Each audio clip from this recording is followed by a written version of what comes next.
Next concept, marginal propensity to save, average propensity to save, saving upon income, totals में बातें हो रही हैं किसी भी पर्टिकुलर लेवल पे।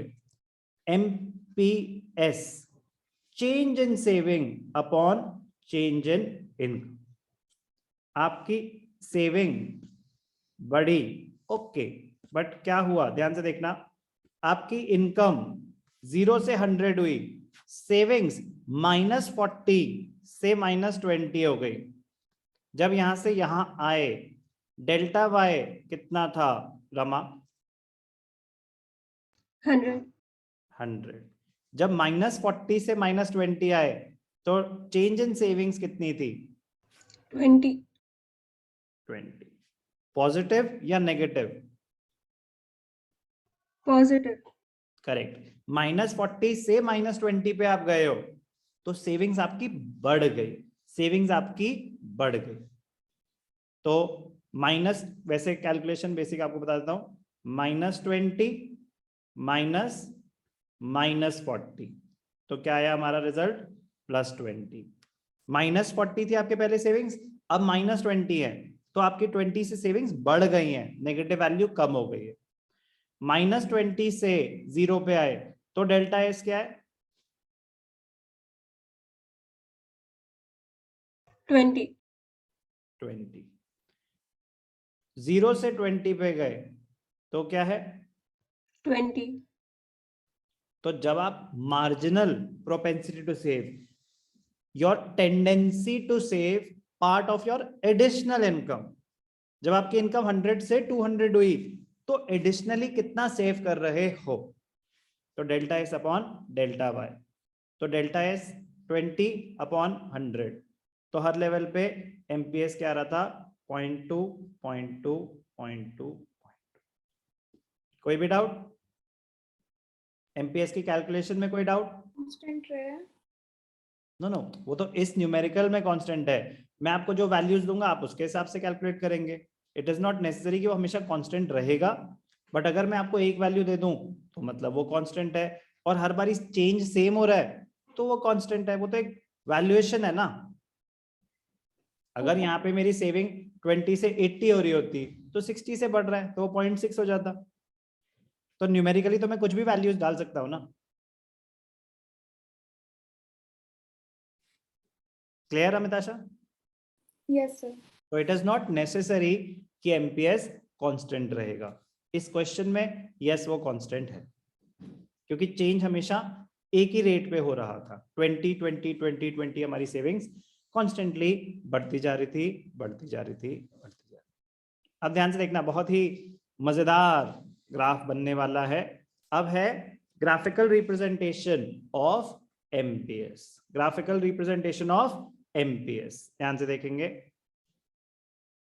अब ध्यान रखेंगे कि सेविंग्स में हमें नेगेटिव क्वाड्रेंट भी दिखाना है, y -y।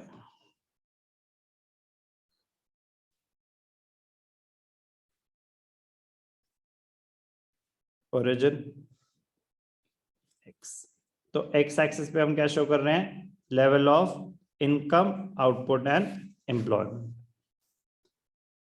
और x एक्सिस पे, y एक्सिस पे हम क्या शो कर रहे हैं? Savings in rupees. ठीक है जी, ओके। अब ध्यान से देखना, आप एक सेविंग कब बनाएंगे? सबसे पहले तो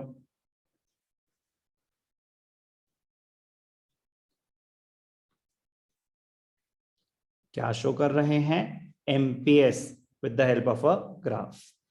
एमपीएस का फॉर्मूला क्या होता है? Change in savings upon change in income. Change के लिए आपको कोई भी 2 पॉइंट्स चाहिए। जब आप एपीएस निकाले तो एक लेवल पे निकल सकता है, चेंज के लिए आपको 2 पॉइंट्स चाहिए, तो आप कोई भी 2 पॉइंट्स चूज कर लो। हमने चूज करा एक पॉइंट ए और एक पॉइंट बी, कोई भी 2 पॉइंट चूज कर, वहां से आप लाइंस बनाना शुरू करेंगे। पॉइंट ए,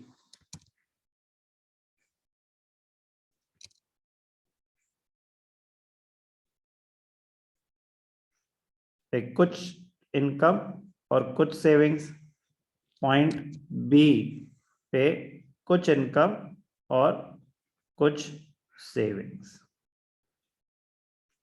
ध्यान से देखना,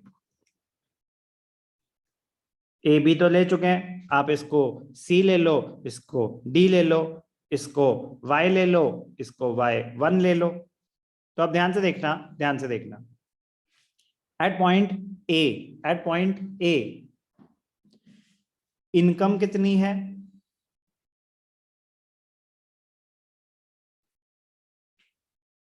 OY, यस और नो? जल्दी। Yes, sir. और सेविंग्स कितनी है? OC, Yes, sir. At point B income कितनी है? OY1. Thank you. और सेविंग्स कितनी है? OD. OD। अब समझ आया इनकम और सेविंग कैसे हम ग्राफिकली रिप्रेजेंट कर सकते हैं। अब हमें चाहिए चेंज। डेल्टा एस क्या है? चेंज इन सेविंग्स कितनी है? सेविंग्स कहां से कहां आ गई? चेंज क्या है? Higher value minus lower value या lower value minus higher value?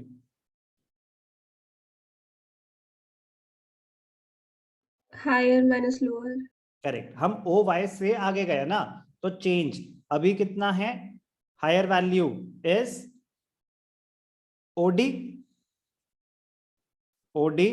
Minus OC। ये क्या था? Delta S। डेल्टा Y क्या है?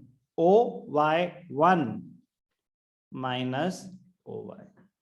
तो ग्राफिकल रिप्रेजेंटेशन ऑफ MPS। कोई भी 2 पॉइंट चूज करे, उनकी प्लॉटिंग अच्छे से समझ आनी चाहिए। आपके सामने है ग्राफिकल रिप्रेजेंटेशन ऑफ MPS। कोई भी डाउट? No, sir. ये सब चीजें कॉमन ही है। स्टार्टिंग पॉइंट S है, यहाँ माइनस C बार आ जाएगा। वो सारी बातें तो बहुत छोटी रह जाती हैं इन चीजों के सामने। तो क्या था ये? Graphical representation of MPS। मजेदार चीज है, ध्यान रखेंगे।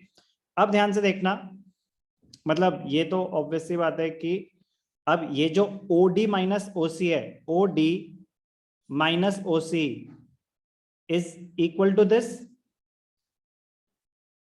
CD, yes or no?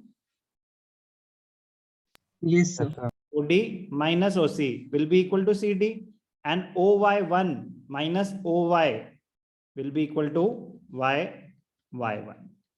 इतना रह जाएगा ना बस। अगर इस टोटल में से ये हटा दूं तो सिर्फ इतना रह जाएगा। आपको चेंज कैलकुलेट करना भी आना चाहिए। फाइनल वैल्यू तो ये है। चलो, इंपॉर्टेंट ऑब्जर्वेशंस ध्यान से देखेंगे। Very very important. MPS varies between 0 and 1। MPS varies between 0 and 1 मतलब minimum value is 0, maximum value is 1। इसका मतलब क्या होता है?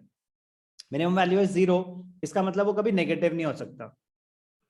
मैक्सिमम वैल्यू इज 1, इसका मतलब you cannot save more than your additional income। इसका मतलब you can save your entire additional income। delta S can be equal to delta Y। आप अपनी additional income पूरी की पूरी सेव कर सकते हैं, उससे ज्यादा नहीं।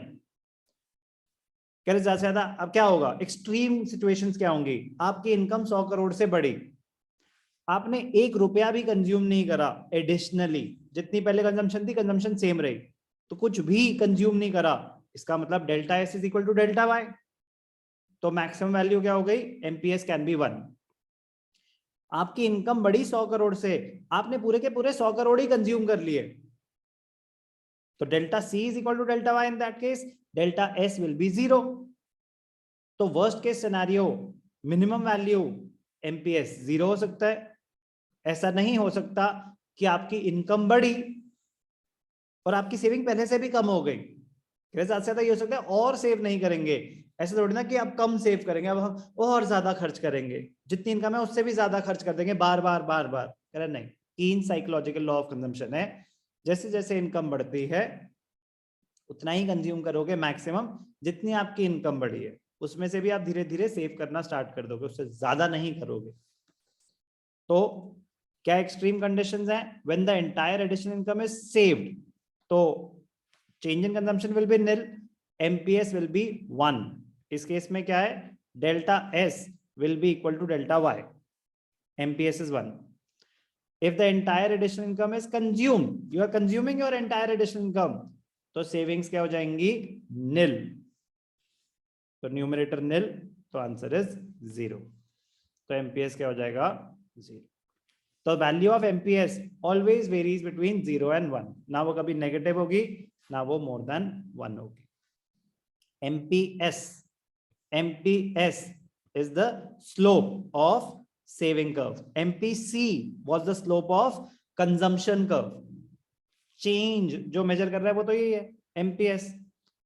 So what is the slope of saving curve? It is measured as the ratio between delta S, change in coordinate on the y-axis, divided by change in coordinate on the x-axis. So saving upon income. This is known as MPS. तो ये ध्यान रखेंगे, slope of saving curve is MPS. Shape of MPS, calculation of MPS, कोई भी doubt? No sir.